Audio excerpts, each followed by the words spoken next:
আসসালামু আলাইকুম dear viewers, আজকে আপনাদের সামনে আরেকটি নতুন লেসনে হাজির হলাম। এই লেসনটি হচ্ছে লেসন নাম্বার 11 এবং এই সবগুলো লেসনগুলো হচ্ছে ভার্ব প্লাস ভার্বের সাথে আইএনজি যোগ।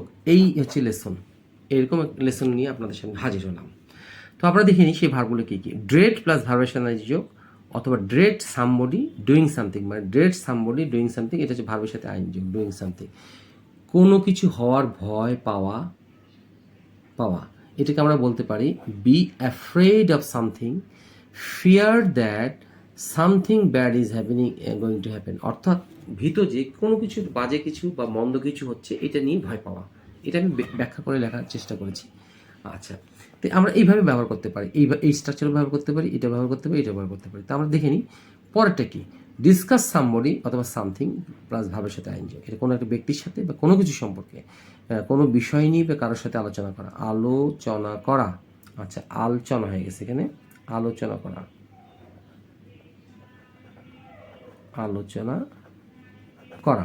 আচ্ছা, এনডিওর প্লাস ভার্বের সাথে আইনযোগ হচ্ছে সহ করা। আচ্ছা, গেট, আচ্ছা, এনজয় প্লাস ভার্বের সাথে আইনযোগ অর্থ হচ্ছে উপভোগ করা বা আনন্দ পাওয়া কোনো কিছু থেকে। এর অর্থ হচ্ছে গেট প্লেজার ফ্রম সামথিং, কোনো কিছু থেকে আনন্দ পাওয়া। ইভেট প্লাস ভার্বের সাথে আইনযোগ অর্থ হচ্ছে কোনো বিষয়ে কথা বলা এড়িয়ে যাওয়া। ইভেট সামথিং প্লাস ভার্বের সাথে আইনযোগ। তাহলে এখন আমরা এক্সাম্পল ফলো করে দেখে নিই ইহাদের ব্যবহার। আমি বিপদে পড়ার ভয় পাচ্ছি। তো প্রথম এক্সাম্পলটা আমরা দেখি, আমি বিপদে পড়ার ভয় পাচ্ছি। আই ড্রেড কি, বিপদে পড়ার হচ্ছে গেট ইনটু ট্রাবল, এর অর্থে বিপদে পড়ার ভয় পাচ্ছি। তাহলে হবে কি, আই ড্রেডের সঙ্গে ভার্বের সাথে আইনজি। আর বিপদে পড়ার ইংরেজি হচ্ছে গেট ইনটু ট্রাবল, তারপর হচ্ছে be verb in the soup, in the soup মানে হচ্ছে বিপদে পড়া। আচ্ছা, আমি ভীত যে মেয়েটি বিপদে পড়বে। I dread the girl being in the soup. বিয়ের সঙ্গে আইনি যোগ করা হয়েছে। I dread the girl being in the soup. এই বি ইন দ্য স্যুপ অর্থ হচ্ছে বিয়ের সঙ্গে আইনি যোগ করা হলো, কারণ বলেছি এটার সঙ্গে আইনি যোগ হবে। ইন দ্য স্যুপ বিপদে পড়বে। অথবা এভাবেও করা যেতে পারে, I am afraid of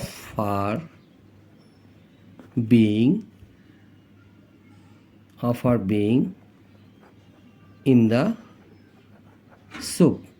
I am afraid of her, এখানে বসবে afraid of her being in the soup। এইভাবে করা যেতে পারে। আচ্ছা, এইভাবে করা যেতে পারে। এখানে যেহেতু লেখার জায়গা নিয়ে আমি বলার চেষ্টা করছি, I fear that, ভীতে পাচ্ছি যে দ্য গার্ল কি মে ইন দ্য স্যুপ বা মে গেট ইন্টু ট্রাবল, বিপদে পড়তে পারে, এরকম একটা অর্থ প্রকাশ করতে পারে। এইভাবে করা যেতে পারে, স্ট্রাকচার ব্যবহার করে। আচ্ছা, এখন হচ্ছে ডিসকাস। তার ডিসকাস শব্দটা, ডিসকাস হচ্ছে কোনো বিষয় নিয়ে কারোর সাথে বা কোনো কিছু আলোচনা করা। এক কথায় মেয়েটি তার সাথে পালিয়ে যাবার পরিকল্পনা নিয়ে আলোচনা করলো। গার্ল ডিসকাসড কি করলো, ডিসকাসের পর করলো পাস্ট ইনফিনিটিভ, তাহলে কি হলো verb to. The girl discussed planning, দেখেন দুইটা এন যোগ করেছি, এন এর আইএনজি। প্ল্যানিং গল্পগুলো কি নিয়ে, প্ল্যানিং অফ ইলোপিং উইথ হিম, তার সাথে যে পালিয়ে যাবে এই বিষয়ে সে আলোচনা করব। লোকটি বিদেশে যাবার ব্যাপারে আমার সাথে আলোচনা করেছে।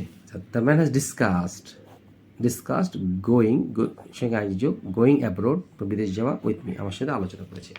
আশা করি এটা বুঝাতে পেরেছি আপনাদের। অ্যান্ড ইন্ডিওর প্লাস ভাবের সাথে আইনজি যোগ, যা হচ্ছে সহ্য করা বা সহ করা। আচ্ছা আচ্ছা, আমি অপমানিত হওয়া সহ করতে পারি না। তিনি অপমানিত সহ করতে পারেন না, তাহলে হি কান্ট এন্ডিওর বিং ইনসাল্টেড। হওয়ার ইংরেজি হচ্ছে বি, এটা হচ্ছে হওয়া, তাহলে বিয়ের সাথে আইনজি যোগ হবে ইন্ডিওর সঙ্গে। হি কান্ট এন্ডিওর বিং ইনসাল্টেড। আচ্ছা, এখন পরতে আসি, মেয়েটি তাকে বিপদে ফেলে চলে যাওয়াকে সে সহ করতে পারছে না। মেয়েটি তাকে বিপদে ফেলে চলে যে গেছে, সে সেটা সহ্য করতে পারতেছে না, তাহলে হি কান্ট, বা সেটি সহ্য করতে পারছে, হি কান্ট ইন্ডিওর দ্য গার্ল সহ্য করতে পারছে কি, living him in the large. In the large হচ্ছে বিপদে ফেলে চলে যাওয়া, বিপদে ফেলে চলে যাওয়া ইংরেজি হচ্ছে leave somebody in the large. এই গোটাটা, হ্যাঁ, এটা বলে দিই আপনাদেরকে, লিখে দিই এখানে, leave somebody in the large, কাউকে LURCH, এই লার্জে কাউকে বিপদে ফেলে চলে যাওয়া। আচ্ছা, এখন আসি এনজয়। এনজয় প্লাস ভার্বের সাথে এনজয়, উপভোগ করা বা আনন্দ পাওয়া কোনো কিছু থেকে, অথবা গেট প্লেজার ফর সামথিং, দুটো স্ট্রাকচার করা যেতে পারে। ইভেন্ট প্লাস ভার্বের সাথে এনজয়, এটা অর্থ হচ্ছে কোনো বিষয়ে কথা বলা, এড়িয়ে যাওয়া। আচ্ছা, এখন দেখি আমরা এই দুটো এক্সাম্পল শেষের দিকে দেখি আমরা। মিটি আইসক্রিম খাওয়াকে খুব উপভোগ করে, মানে আইসক্রিম খাওয়াটাকে খুব উপভোগ করে, খেতে খুব উপভোগ করে। The girl enjoys having ice cream. তুমি এই বিষয়ে আলোচনাকে কেন এড়িয়ে যাচ্ছ? Why do you evade discussing the matter, বা হোয়াই আর ইউ অ্যাভয়েড, এইভাবে করা যায়। হোয়াই ডু ইউ এইভাবে করা যেতে পারে, AVOID, ডিসকাসিং দ্য ইস্যু করা যেতে পারে, ISSU, ইস্যু সমস্যাটি,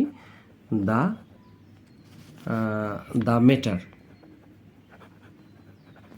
হোয়াই এভাবে করা যেতে পারে, why do you evade discussing the matter, অথবা why do you avoid discussing the issue, অথবা দ্য ম্যাটার, এবং শেষে প্রশ্নবোধক চিহ্ন।